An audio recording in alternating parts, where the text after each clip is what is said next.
Hi guys, तो आ गए हैं आज हम अपने फिफ्थ लेक्चर पे, जो कि हमारा डीबीएमएस का लेक्चर चल रहा है। इस पे हम डीबीएमएस के टॉपिक पे काफ़ी सारे हम क्वेश्चन लेके आए हैं। ये हमारा फिफ्थ लेक्चर है और फोर्थ लेक्चर इससे पहले हमने अपलोड कर दिया है।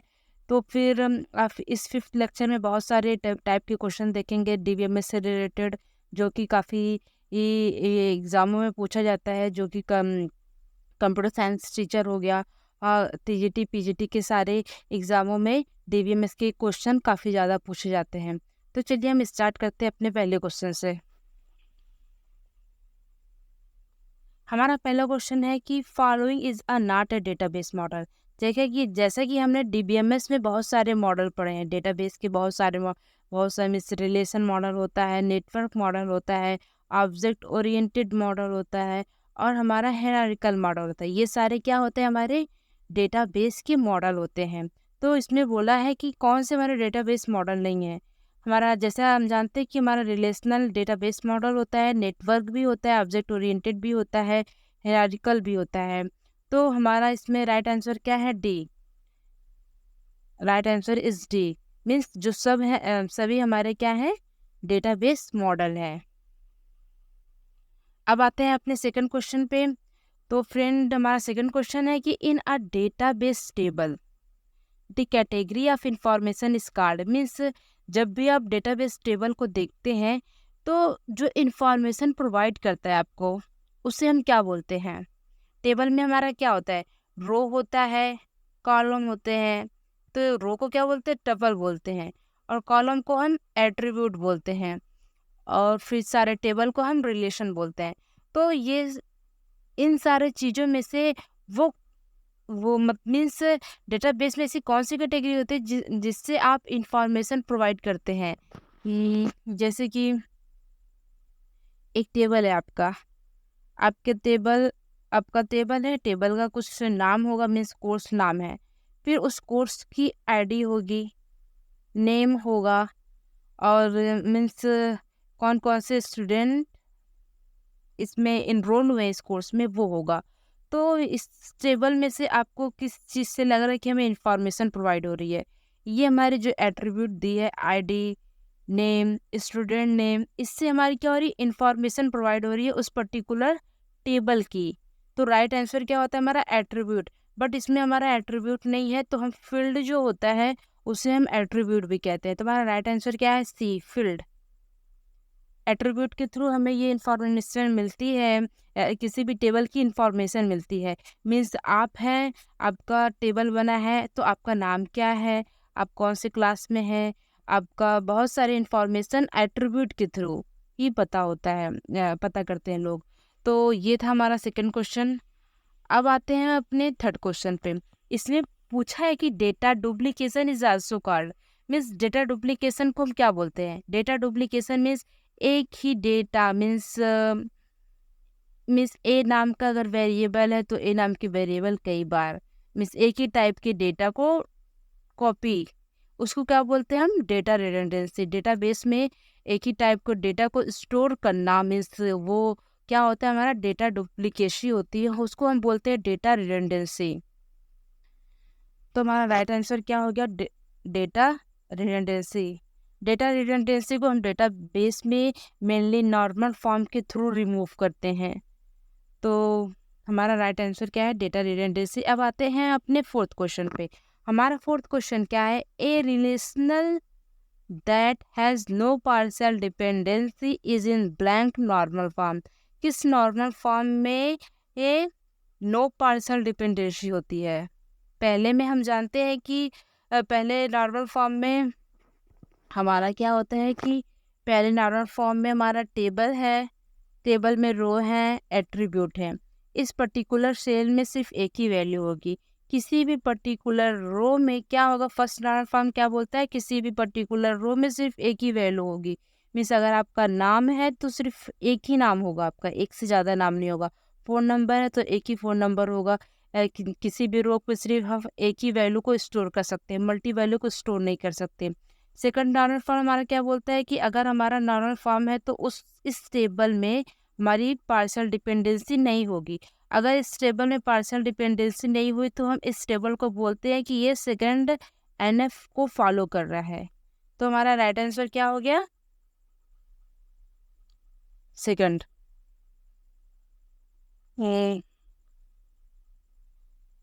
जिसमें पार्शियल डिपेंडेंसी नहीं होती 2NF में, और 3rd NF में ट्रांजिटिविटी डिपेंडेंसी नहीं होती है। अब आते हैं अपने 5th क्वेश्चन पे। हमारा 5th क्वेश्चन क्या कहता है? Data that describe the property और characteristic of other data. Data describe करता है प्रॉपर्टी को, कैरेक्टरिस्टिक को ऑफ अदर डेटा।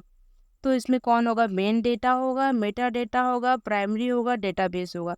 जब भी हम डेटा दूसरे डेटा की प्रॉपर्टी को डिसाइड करता है, मीन्स बताता है, तो उसको हम बोलते हैं Meta data, data about data. तो हमारा राइट आंसर क्या है? Meta data. Meta data is a right answer. ये है हमारा 6th क्वेश्चन। 6th क्वेश्चन हमारा क्या बोलता है कि what is data integrity. Data integrity क्या होती है? जब भी हम ट्रांजैक्शन करते हैं अपने ट्रांजैक्शन को, और डेटा इंटीग्रिटी मीन्स मेंटेन करके रखते हैं इंटीग्रिटी को। डेटा इंटीग्रिटी क्या होती है? पहला है the inability to view a database because of the system problem. नहीं। दूसरा हमारा क्या है? Data being unavailable because it is a being used by another user. ये भी डेटा इंटीग्रिटी की बात नहीं कर रहा है।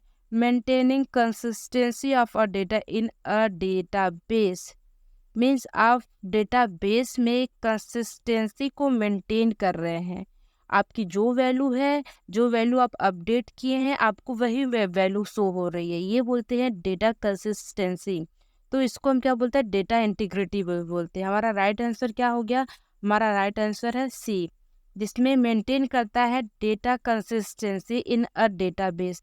जो भी आप वैल्यू अपडेट कर रहे हैं, उस आपके अपडेशन के अनुसार ही वैल्यू चेंज होगा। इसे बोलते हैं कंसिस्टेंसी। अब आते हैं अपने 7th क्वेश्चन पे। हमारा 7th question data duplication lead to the. ये क्वेश्चन रिपीट हो गया है। तो फिर डेटा डुप्लीकेशन मीन्स एक टाइप के डेटा को बार बार स्टोर करना, सेम डेटा को कॉपी करना, मीन्स डेटा रिडंडेंसी। इसका राइट आंसर क्या है? Data redundancy. Sir, D is right answer. तो ये है हमारा 8th क्वेश्चन। ये क्या बोलता है कि a database perform a several important function that guarantee to integrity and consistency of a data in a database. Which of the following is not one of those function? Means database में बहुत सारे important function होते हैं जो कि guarantee देते हैं कि ये आपका जो डेटाबेस है वो डेटा इंटीग्रिटी को फॉलो कर रहा है, जो आपका डेटा है वो कंसिस्टेंट है, मीन्स नो इरर, इसमें इरर नहीं है। तो इसमें बोला क्या, इसमें से कौन सा ऐसा फंक्शन नहीं है? Data integrity. अभी हम वो डेटा इंटीग्रिटी की बात किए तो वो क्या मेंटेन करता है? कंसिस्टेंसी। मीन्स ये डेटाबेस में एक ऐसा फंक्शन है जो कि हमें गारंटी देता है इंटीग्रिटी और कंसिस्टेंसी का। तो ये डेटा रिपोर्ट। डेटा रिपोर्ट क्या है? आप डेटा का रिपोर्ट मीन्स इससे ना आपकी इंटीग्रिटी मेंटेन हो रही है, ना आपकी कंसिस्टेंसी मेंटेन हो रही है। Security management. सिक्योरिटी मैनेजमेंट से आपकी इंटीग्रिटी और कंसिस्टेंसी मेंटेन होती है इस फंक्शन से। और डेटा कंसिस्टेंसी ये खुद ही डेटा को कंसिस्टेंट कर रहा है, तो ये भी इंटीग्रिटी और कंसिस्टेंसी को मेंटेन कर रहा है। इसमें हमारा कौन से फंक्शन नहीं है? Data report.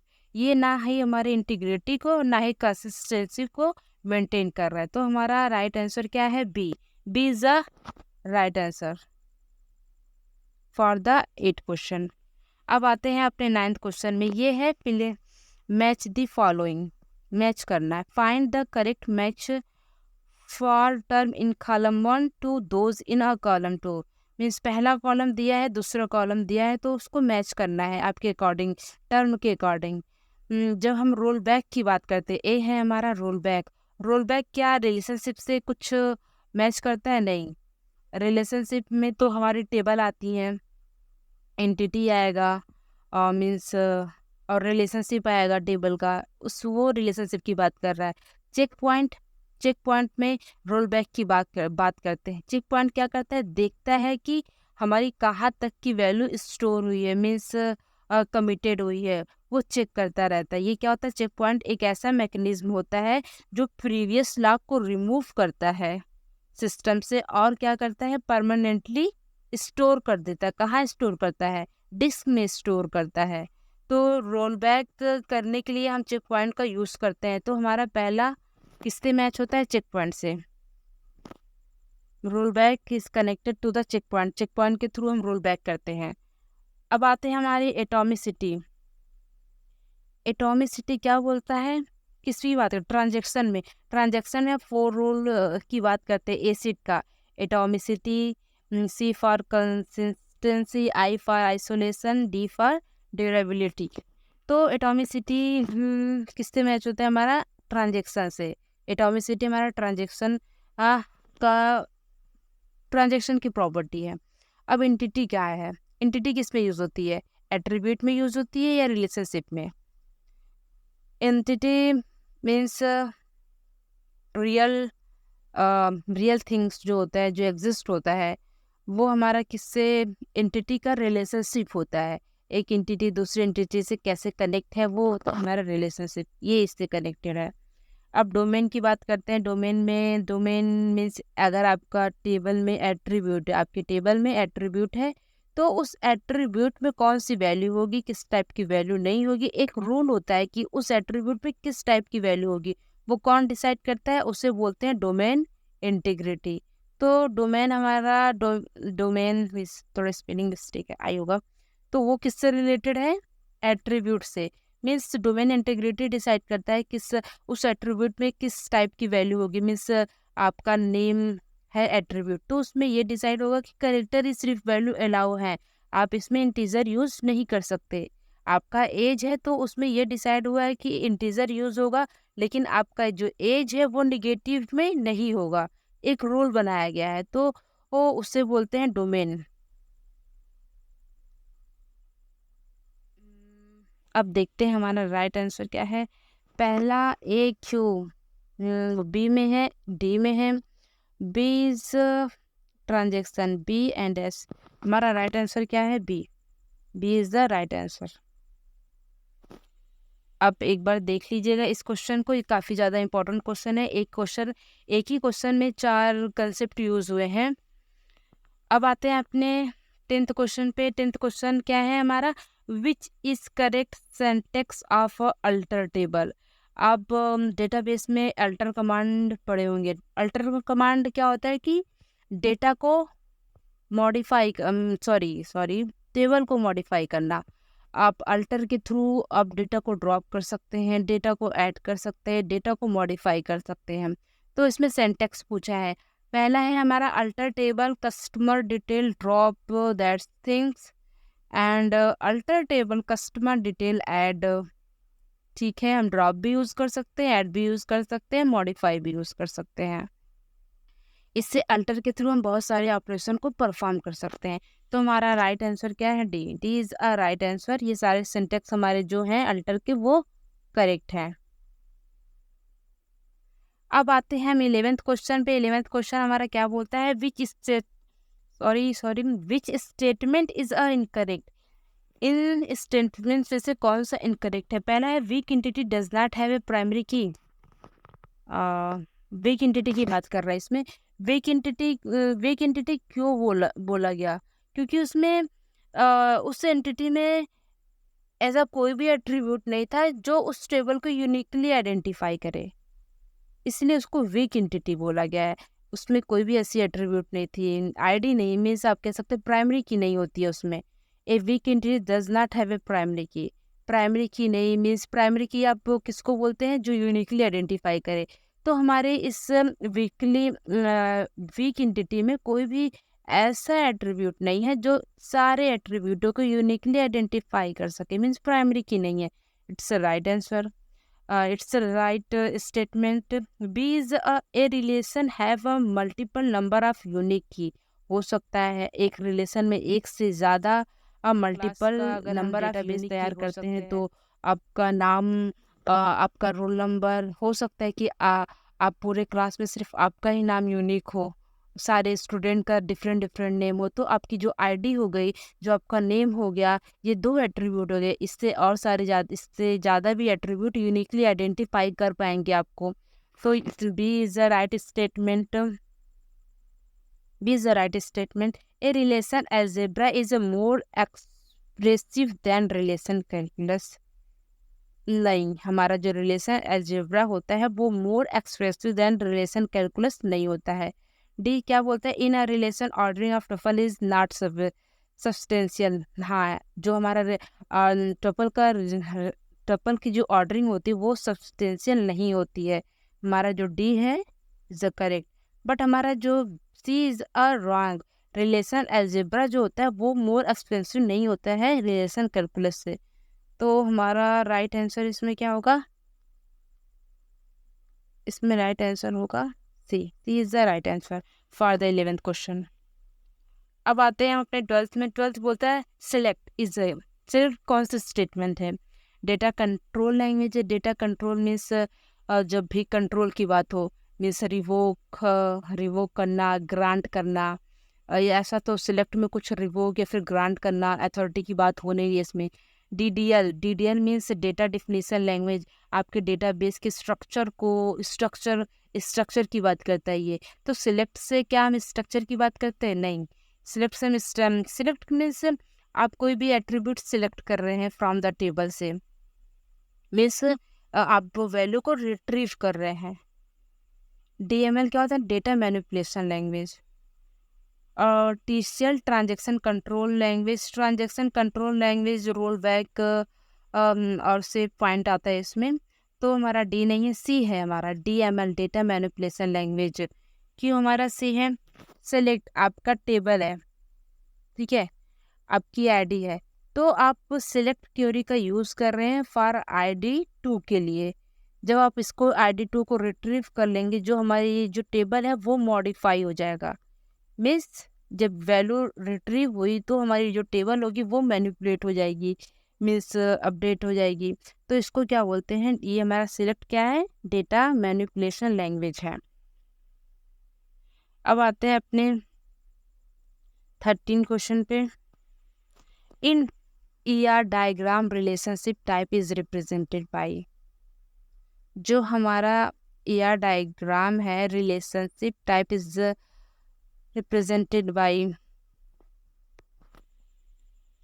क्या पूछा है, इन ER diagram relationship type is represented by ellipse है, डैश इलिप्स है, रेक्टेंगल है, डायमंड है। तो इलिप्स से हम क्या करते हैं, इलिप्स तो हमारी एट्रीब्यूट की बात करती है। डैश इलिप्स ये होता है हमारा, डैश इलिप्स ये होगा। ये हमारा क्या होता है, हम जैसे हम ऊपर के लेक्चर में मैंने बताया है कि ये होता है डिराइव एट्रीब्यूट। और रेक्टेंगल क्या होता है, ये एंटिटी सेट होता है, ये एंटिटी सेट होता है। डायमंड, अब बात करते हैं हम डायमंड की, क्योंकि ER डायग्राम में जो रिलेशनशिप होता है वो डायमंड के थ्रू हम शो कराते हैं। सिस्टक डायमंड के थ्रू हम इन दो टेबलों के बीच में क्या रिलेशन है उसके थ्रू हम शो कराते हैं। इट्स अ डायमंड, इसको बोलते हैं diamond. Right answer is D, D is the right answer.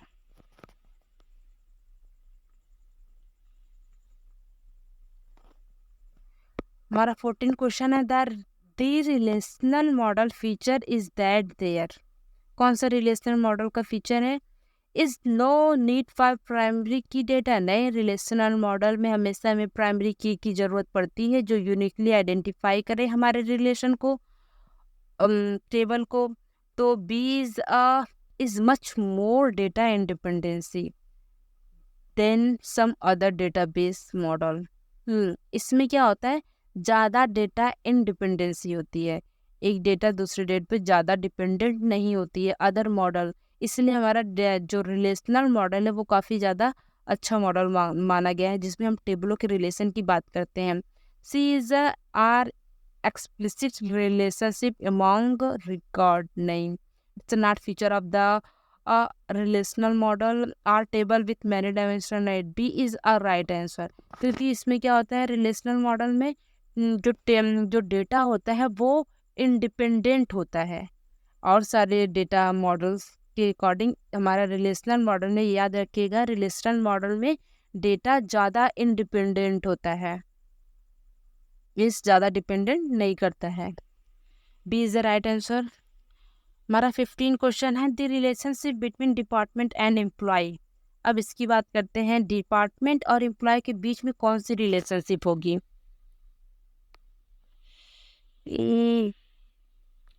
Relation department and employ, ये आपका है डिपार्टमेंट, ये है आपका एम्प्लॉय। फर्स्ट ऑप्शन में आते हैं 1-to-1 रिलेशनशिप। क्या एक डिपार्टमेंट में एक एम्प्लॉय होगा? ऐसा तो नहीं है कि आप एक डिपार्टमेंट में एक एम्प्लॉय हो। अब बात करते हैं, ये it's a department, D, my God, D, it's a D से एम्प्लॉय। अब बी ऑप्शन की बात करते हैं, 1-to-many मीन्स एक डिपार्टमेंट में बहुत सारे एम्प्लॉय हो सकते हैं, या एक डिपार्टमेंट में बहुत सारे एम्प्लॉय हो सकते हैं। मैनी-टू-मैनी, क्या बहुत सारे डिपार्टमेंट में बहुत सारे एम्प्लॉय हो सकते हैं? नहीं। ये इसका राइट आंसर क्या है, 1-to-many, एक डिपार्टमेंट में एक एम्प्लॉय, एक डिपार्टमेंट में एक से ज़्यादा एम्प्लॉय हो सकता है। बट जो हमारा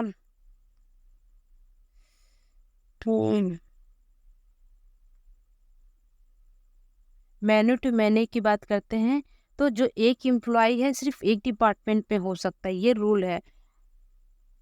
एक एम्प्लॉय जो होता है एक ही डिपार्टमेंट हो सकता है, ऐसा नहीं कि एक जो ये एम्प्लॉय है वो इस डिपार्टमेंट में भी हो, इस डिपार्टमेंट में भी हो, इस डिपार्टमेंट में भी, ऐसा नहीं होगा। तो हमारा इसलिए सी इज़ अ रॉन्ग हो जाता है। और डी क्या है, मैनी टू वन मीन्स बहुत सारे डिपार्टमेंट में एक एम्प्लॉय होंगे, ये भी गलत है। क्योंकि जो एम्प्लॉय होगा, हम जो है सिर्फ एक ही कंपनी में एक ही डिपार्टमेंट में काम कर सकते हैं। इसको ऐसे याद रखिएगा कि ये एक पर्टिकुलर एम्प्लॉय सिर्फ एक डिपार्टमेंट में वर्क करेगा, बट एक डिपार्टमेंट में बहुत सारे एम्प्लॉय हो सकते हैं। तो बी, उसके अकॉर्डिंग हमारा B is the right answer. अब आते हैं अपने 16 क्वेश्चन पे। 16 क्वेश्चन क्या कहता है हमारा, an entity said that does not have sufficient attribute to be the primary key is a means एक एंटिटी सेट है, मीन्स टेबल है, उसमें आप एक ऐसा सफिशियंट एट्रीब्यूट नहीं है, मीन्स प्राइमरी की नहीं है। अभी मैंने ऊपर बताया किसमें प्राइमरी की नहीं किसमें प्राइमरी की नहीं होता है, तो वो किसमें प्राइमरी की नहीं होता है, हमारे वीक एंटिटी सेट में, उसमें प्राइमरी की हमारा नहीं होता। हम कोई भी किसी भी एट्रीब्यूट के थ्रू हम यूनिकली आइडेंटिफाई नहीं कर सकते, तो इसे हम बोलते हैं weak entity set. B is a right answer. So simple. And 17 question है कि relationship between student and course. Student और कोर्स के बीच में क्या रिलेशनशिप है, वैसे भी हम देख लेते हैं। ये है हमारा स्टूडेंट, अरे सॉरी क्या बन गया ये है हमारा स्टूडेंट का डोमेन, ये है हमारे कोर्स का डोमेन।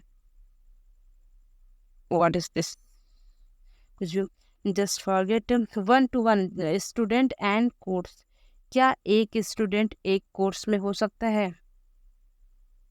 क्या हम सिर्फ जाके, ऐसा तो नहीं कंप्यूटर नेटवर्क पढ़ते हैं, एक स्टूडेंट बहुत सारे कोर्स लेता है, कंप्यूटर नेटवर्क, डेटाबेस, बहुत सारे कोर्स को पढ़ता है। 1-to-many, क्या सिर्फ एक स्टूडेंट बहुत सारे कोर्स को पढ़ सकता है? ये तो सही है, एक स्टूडेंट बहुत सारे कोर्स को पढ़ सकता है, बट सिर्फ एक स्टूडेंट क्यों, दूसरा स्टूडेंट है तो वो भी इस कोर्स को आप अपने क्लास में जैसे कंप्यूटर नेटवर्क पढ़ते हैं, तो ऐसा ज़रूरी नहीं कि आप ही सिर्फ ऐसे हैं जो कंप्यूटर नेटवर्क पढ़ते हैं, और सारे भी स्टूडेंट को जो कंप्यूटर नेटवर्क पढ़ते हैं। और यहाँ पे जो कोर्स है आपका दिया हुआ है, तो एक कोर्स को बहुत लोग पढ़ते हैं और एक स्टूडेंट बहुत सारे कोर्स को पढ़ता है। अब जैसे आपके एक क्लास की बात करते हैं, तो एक स्टूडेंट हुआ जो कंप्यूटर नेटवर्क डेटाबेस पढ़ता है, मीन्स बहुत सारे कोर्स को पढ़ता है। सारे स्टूडेंट बहुत means many student many course में इन्वॉल्व हो सकते हैं, और बहुत सारे कोर्स में बहुत सारे स्टूडेंट इन्वॉल्व हो सकते हैं। तो right answer is many to many is the right answer. I hope आपको समझ में आया हो, और आप अपने क्लास का एग्जाम्पल या आप अपने क्लास का एग्जाम्पल लेंगे तो आपको ये चीज़ें समझ में आएंगी कि अगर हम बहुत सारे स्टूडेंट होते हैं जो कंप्यूटर नेटवर्क पढ़ते हैं, DBMS पढ़ते हैं, CO पढ़ते हैं, TOC पढ़ते हैं, और उस पर्टिकुलर कोर्स को भी मीन्स कंप्यूटर नेटवर्क को भी बहुत सारे लोग पढ़ते हैं। बहुत सारे स्टूडेंट तो कंप्यूटर नेटवर्क को पढ़ते हैं, बट बहुत सारे कोर्स को भी स्टूडेंट लोग पढ़ते हैं। मीन्स ये रिलेशन क्या हुआ, many to many relation. I hope आपको समझ में आया हो। अब आते हैं अपने 18 क्वेश्चन पे। Which is a not a valid component of year diagram. ये डायग्राम में बहुत सारे कंपोनेंट होते हैं आपको शो कराने के लिए कि इस किस टाइप के एट्रीब्यूट है ये। तो डैश लाइन इसमें क्या बोला गया है, not valid component. Dash line आप DBMS में नहीं पढ़ा। डैश लाइन तो हम लोग को नहीं पढ़ा है। डबल लाइन हमने पढ़ा है। डबल लाइन क्या होता है, डबल लाइन से टोटल पार्टिसिपेशन किसी भी रिलेशन में जब भी कोई एंटिटी टोटल पार्टिसिपेट मीन्स इस साइड का एंटिटी सेट दूसरी एंटिटी सेट से टोटल पार्टिसिपेशन करता है, तो उसके लिए हम डबल डैश यूज़ करते हैं। डबल रेक्टेंगल क्यों यूज़ करते हैं हम? डबल रेक्टेंगल को हम वीक एंटिटी सेट के लिए यूज़ करते हैं। और डैश इलिप्स क्या किसके लिए यूज़ होता है हमारा? डैश इलिप्स, ये है हमारा डैश इलिप्स। वो किसके लिए यूज़ होता है हमारा? डिराइव एट्रीब्यूट मीन्स एज जो है हमारा डिराइव एट्रीब्यूट है। तो हम कौन सा ऐसा है कि जो यूज़ नहीं करते हैं हम? डैश लाइन कहीं भी हम ER डायग्राम में डैश लाइन का यूज़ नहीं करते। इसको हमेशा याद रखिएगा, डैश लाइन का यूज़ नहीं करते। A is a right answer. 19 पे आते हैं। 19th हमारा कैसे ER model use this symbol to represent the weak entity set. Weak entity set के लिए कौन सा सिंबल यूज करते हैं ER मॉडल में? डॉटेड रेक्टेंगल का, डायमंड का, डबली आउटलाइन रेक्टेंगल की, नन ऑफ दिस। अभी मैंने ऊपर ही बताया कि किसका यूज करते हैं वीक एंटिटी सेट का किसका यूज करते हैं? डबल्ड आउटलाइन रेक्टेंगल का। सी इज द राइट आंसर। अब आते हैं अपने 20 क्वेश्चन पे। 20 क्वेश्चन क्या? इन a ER diagram an entity set is represented by. Entity set किसके थ्रू हम रिप्रेजेंट करते हैं? इलिप्स तो इस टाइप का होता है, एट्रीब्यूट होता है। डायमंड बॉक्स टेबल के बीच का रिलेशनशिप बताता है। सर्कल हम डेटाबेस में यूज नहीं करते हैं। रेक्टेंगल इसको याद रखिएगा। रेक्टेंगल सॉरी स्क्वायर बन गया क्या ये? Rectangle, it's a rectangle. तो ये रेक्टेंगल को किसके लिए यूज़ करते हैं? एंटिटी सेट के लिए यूज़ करते हैं। एंटिटी सेट के लिए रेक्टेंगल को यूज़ करते हैं। तो 20 का A is the right answer. अब बात आती है हमारा 21 पे। In a ER diagram attribute are represented by. अभी मैंने ऊपर बताया एट्रीब्यूट किसके थ्रू रिप्रेजेंट करते हैं? इलिप्स के थ्रू हम अपने एट्रीब्यूट को रिप्रेजेंट करते हैं। It's our rectangle, it's a ellipse. यहाँ पे हमारी एट्रीब्यूट होती है, एंटिटी सेट की प्रॉपर्टी होती है ER डायग्राम में। C is the right answer. 22 पे आते हैं। 22 क्या बोलता है? The attribute made up of more than one single attribute is called. Means एक से ज़्यादा एट्रीब्यूट कंटेन किए रहती है। ऐसे कौन सी एट्रीब्यूट है? एक से ज़्यादा एट्रीब्यूट कंपोजिट एट्रीब्यूट जो होता है वो एक से ज़्यादा वैल्यू को कंटेन की रहती है। जैसे आपका नेम हो गया, नेम एट्रीब्यूट में एक से ज़्यादा एट्रीब्यूट कंपोजिट की रहती है। आपका first name, second name, third name. और आपकी जो एड्रेस हो गई वो भी एक से ज़्यादा एट्रीब्यूट को कंटेन की रहती है। मीन्स आपका स्ट्रीट क्या है, आपकी डिस्ट्रिक्ट क्या है आपकी कंट्री क्या है, ये सारे चीज़ों को एड्रेस कंटेन किए हुआ होता है। तो ये हो गया हमारा कंपोजिट एट्रीब्यूट, जो एक ऐसी एट्रीब्यूट जो एक से ज़्यादा एट्रीब्यूट को कंटेन किए रहे। मीन्स एक ऐसी एट्रीब्यूट जिससे हम और सारे इंफॉर्मेशन निकाल सकते हैं। 23 क्या बोलते हैं हमारा, which of the following is a single value attribute. Means आप उसको फिर से डिराइव नहीं कर सकते। सिंगल वैल्यू एट्रीब्यूट वो बहुत सारी वैल्यू को नहीं रखा होगा।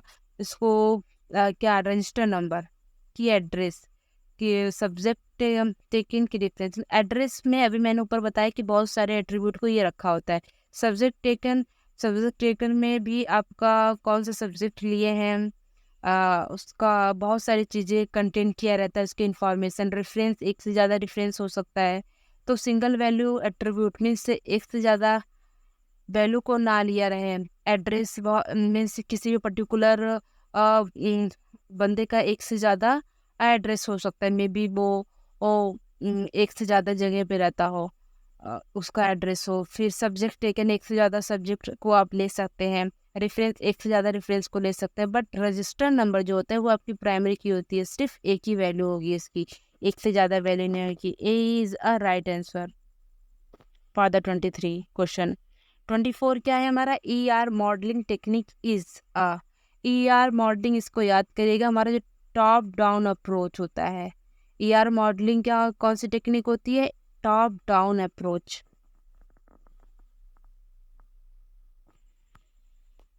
ए इज द राइट आंसर। ये है हमारा लास्ट क्वेश्चन। ये क्या बोलता है, what are the composite attribute. अभी मैंने ऊपर ही बात किया कि एक ऐसी एट्रीब्यूट जो बहुत सारे एट्रीब्यूट को कंबाइन किए होती है। पहला ऑप्शन क्या बोलता है, they are those attribute which does not be further divided into attribute. नहीं, फर्स्ट इज रॉन्ग। सेकंड क्या बोलता है, they are those attribute which can further be divided into many attribute. So right, they are those attributes which are essentially primary key of the relation। B is the right answer। इसका जो B है is the right answer। तो friend ये था आज का 25 question for the DBFS। ये काफ़ी इम्पोर्टेंट क्वेश्चन है। आप सारे क्वेश्चन को देखिएगा, कोई भी कॉम्पिटिटिव एग्ज़ाम देते हैं तो वो इसका सारे क्वेश्चन को एक बार आप अपना रिवीजन के बाद ये सारे क्वेश्चन को आप लगाएगा, आपके लिए काफ़ी ज़्यादा हेल्पफुल होगा। तो thank you for watching my video.